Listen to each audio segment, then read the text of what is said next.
In this video, I want to discuss perimenopause and the ideal supplementation that will help you feel your best during this hormonally changing time. So perimenopause is that time frame which for some women can be up to a decade in length leading up to menopause. And menopause is that anniversary of you not having a menstrual cycle for 12 months. After that, you're considered postmenopausal. So during this perimenopausal time, you are probably experiencing a lot of changes that might be just small initially, and then one day you just feel like someone unplugged you and you're just completely off kilter in more ways than one. So a lot of people just have disturbed sleep. So you might have issues falling asleep, or maybe you can fall asleep, but you can't stay asleep, and you're having all of these sleep issues. For some women, they are really agitated. They feel like they're having mood swings that they never really had issues with before. And it's not just before their menstrual cycle, it's all throughout the month. They might feel like they have zero or minimal libido. You don't want to be touched ever. And maybe it's, just maybe 1 or 2 days out of the month where you're open to that. And so you might feel it's affecting your relationship at this point. You might feel like you are getting aches and pains that you didn't have before. Your muscle recovery time is longer. Maybe you don't have the energy and the oomph in you for your exercises, let alone day-to-day tasks. You might not have the energy or the desire for the things that brought you joy before. You might feel like you're getting a little bit more depressed. Brain fog, you might be running up the stairs to a room and then you get to the room and you're thinking, well, why am I here? I don't remember. So all of these things are cases where you might be in the heart of perimenopause. Also, your cycle is becoming different, whether that's heavier flow, lighter flow, maybe spotting throughout. You might have a longer cycle length and you might have a shorter. 1 month it's longer, 1 month it's shorter. And so it can be very sporadic. And this is due to all of the fluctuating hormones. So it's not a consistent flow from person to person throughout the start and end of perimenopause. I wish it was, but that's why you do not find any conclusive, one size fits all approach to what is going to be helpful for each and every woman during perimenopause, because everyone's journey is completely different from the next. So with that, you really have to take your own health into your own hands, be your own advocate, do your own research. I'm doing my best to give you as much information within this platform as possible. But with that information, you also have to figure out what you're willing to do, whether it's blood work to understand exactly where your hormones are at, if you're willing to take a more natural approach versus a more bioidentical therapy approach. And, it's your journey. So you choose your path. But basically your estrogen and your progesterone are all over the place, and eventually everything starts really slowing down. That's really the common denominator, is our sex hormones are really slowing down, and that's going to make it close to impossible to have a baby if that's what your desire is.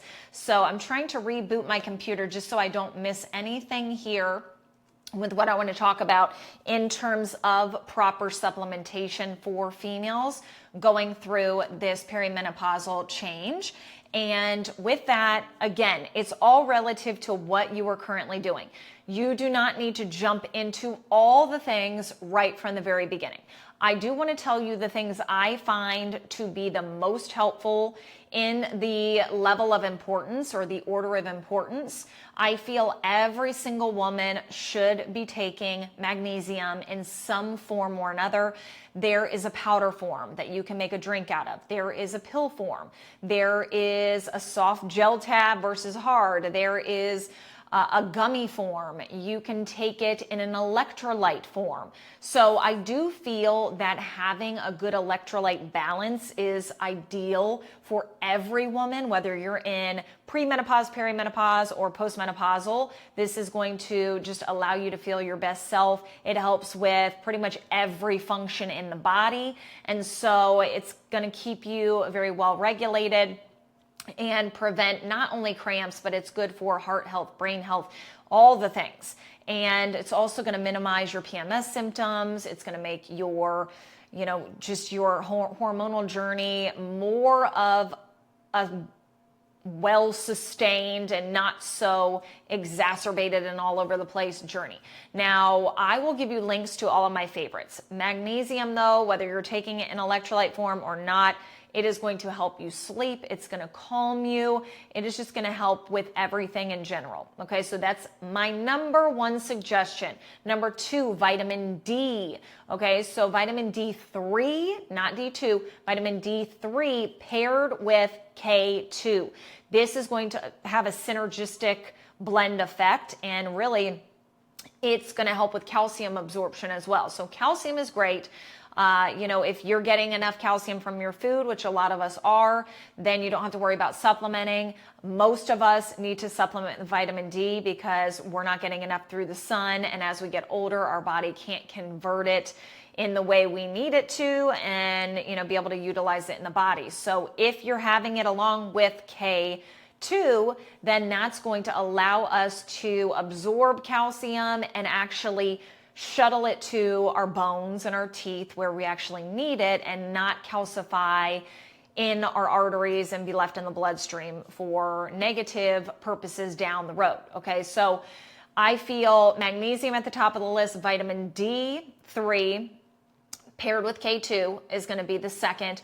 Omega-3 fatty acids. Most of us are not getting a sufficient amount in our day-to-day.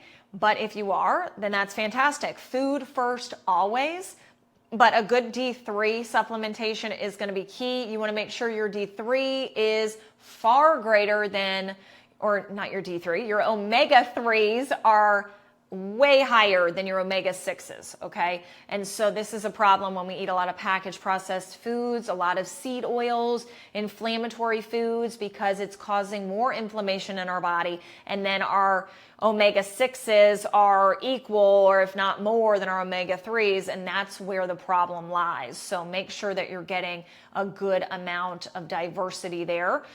Your B vitamins, so B6 and B12, if you're vegan, you really need to pay attention to this. Supplementation can be helpful.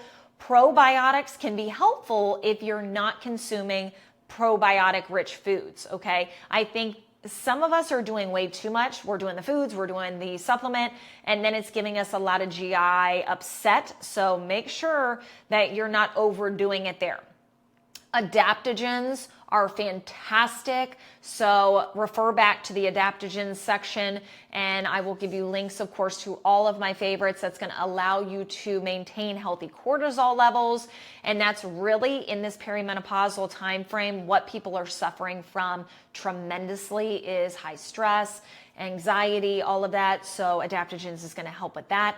Phytoestrogens. So our estrogens are declining. So having foods like flax seeds, incorporating things like black cohosh are going to be really helpful along your journey. So you will see links provided, and hopefully this was helpful. See you in the next video.